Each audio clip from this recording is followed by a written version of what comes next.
நாம் இந்த வீடியோவில் லைலத்துல் கத்ர் இரவின் சில அறிகுறிகளை பார்ப்போம். 1. லைலத்துல் கத்ர் அமைதியானது மற்றும் இனிமையானது. வெப்பமோ குளிரோ அல்ல. சூரியன் தனது காலையில் பலவீனமாகவும் சிவப்பாகவும் உதிக்கும். ஹதீஸ் வன் சுனன் இப்னு மாஜா. இந்த அமைதி வெளிப்புற சூழலிலும் லைலத்துல் கத்ரின் அடையாளங்களை தேடுபவர்களின் இதயங்களிலும் உணரப்படுகிறது. 2.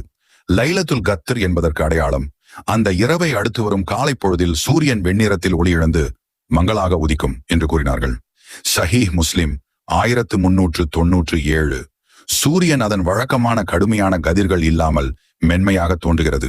இது லைலத்துல் கத்ர் கடந்து விட்டதற்கான அறிகுறியாக கருதப்படுகிறது. 3. நாங்கள் நபி ஸல்லல்லாஹு அவர்களுடன் ரமலானின் நடுப்பக்கத்தில் இஃப்திகாஃப் இருந்தோம். அவர்கள் 20ஆம் நாள் காலையில் வெளியே வந்து எங்களுக்கு உரை நிகழ்த்தினார்கள். அவ்வுரையில் எனக்கு லைலத்துல் கத்ர் இரவு காண்பிக்கப்பட்டது. பின்னர் அது எனக்கு மறக்கடிக்கப்பட்டு விட்டது. எனவே நீங்கள் கடைசி 10 நாள்களின் ஒற்றைப்படை இரவுகளில் அதை